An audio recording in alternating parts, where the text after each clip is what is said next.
അപ്പോസ്തലനായ പൗലോസ് എഫേസ്യർക്ക് എഴുതിയ ലേഖനം, അധ്യായം 2. അതിക്രമങ്ങളാലും പാപങ്ങളാലും മരിച്ചവരായിരുന്ന നിങ്ങളെയും അവൻ ഉയർപ്പിച്ചു. അവയിൽ നിങ്ങൾ മുമ്പേ ഈ ലോകത്തിൻ്റെ കാലഗതിയെയും ആകാശത്തിലെ അധികാരത്തിനും അനുസരണക്കേടിൻ്റെ മക്കളിൽ ഇപ്പോൾ വ്യാപരിക്കുന്ന ആത്മാവിനും അധിപതിയായവനെയും അനുസരിച്ച് നടന്നു. അവരുടെ ഇടയിൽ നാം എല്ലാവരും മുമ്പേ നമ്മുടെ ജഡമോഹങ്ങളിൽ നടന്ന് ജഡത്തിനും മനോവികാരങ്ങൾക്കും ഇഷ്ടമായത് ചെയ്തും കൊണ്ട് മറ്റുള്ളവരെ പോലെ പ്രകൃതിയാൽ കോപത്തിൻ്റെ മക്കളായിരുന്നു. കരുണാസമ്പന്നനായ ദൈവമോ നമ്മെ സ്നേഹിച്ച മഹാസ്നേഹനിമിത്തം അതിക്രമങ്ങളാൽ മരിച്ചവരായിരുന്ന നമ്മെ ക്രിസ്തുവിനോടുകൂടെ ജീവിപ്പിക്കുകയും കൃപയാലത്രേ നിങ്ങൾ രക്ഷിക്കപ്പെട്ടിരിക്കുന്നു. ക്രിസ്തുയേശുവിൽ നമ്മെക്കുറിച്ചുള്ള വാത്സല്യത്തിൽ തൻ്റെ കൃപയുടെ അത്യന്തദിനത്തെ വരും കാലങ്ങളിൽ കാണിക്കേണ്ടതിന് ക്രിസ്തുയേശുവിൽ അവനോടുകൂടെ ഉയർത്തെഴുന്നേൽപ്പിച്ച് സ്വർഗത്തിലിരുത്തുകയും ചെയ്തു. കൃപയാലല്ലോ നിങ്ങൾ വിശ്വാസം മൂലം രക്ഷിക്കപ്പെട്ടിരിക്കുന്നത്. അതിനും നിങ്ങൾ കാരണമല്ല, ദൈവത്തിൻ്റെ ദാനം എത്രയാകുന്നു. ആരും പ്രശംസിക്കാതിരിപ്പാൻ പ്രവൃത്തികളും കാരണമല്ല. നാം അവൻ്റെ കൈപ്പണിയായി സൽപ്രവൃത്തികൾക്കായിട്ട് ക്രിസ്തുയേശുവിൽ സൃഷ്ടിക്കപ്പെട്ടവരാകുന്നു. നാം ചെയ്തു പോരേണ്ടതിന് ദൈവം അവ മുന്നൊരുക്കിയിരിക്കുന്നു.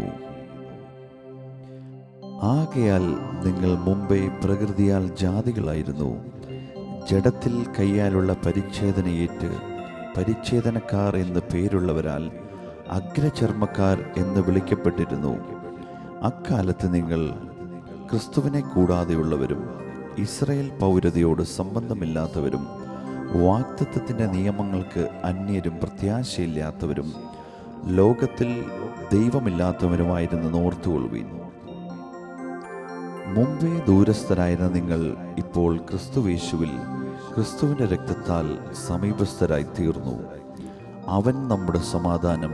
അവൻ ഇരുപക്ഷത്തെയും ഒന്നാക്കി ചട്ടങ്ങളും കൽപ്പനകളുമായ ന്യായപ്രമാണമെന്ന ശത്രുത്വം തൻ്റെ ജഡത്താൽ നീക്കി വേർപാടിൻ്റെ നടുച്ചുവർ ഇടിച്ചു കളഞ്ഞത് സമാധാനം ഉണ്ടാക്കിക്കൊണ്ട് ഇരുപക്ഷത്തെയും തന്നിൽ ഒരേ പുതുമനുഷ്യനാക്കി സൃഷ്ടിപ്പാനും ക്രൂശിന്മേൽ വെച്ച് ശത്രുത്വം ഇല്ലാതാക്കി അതിനാൽ ഇരുപക്ഷത്തെയും ഏക ശരീരത്തിൽ ദൈവത്തോട് നിരപ്പിപ്പാനും തന്നെ അവൻ വന്ന ദൂരത്തായിരുന്ന നിങ്ങൾക്ക് സമാധാനവും സമീപത്തുള്ളവർക്ക് സമാധാനവും സുവിശേഷിച്ചു.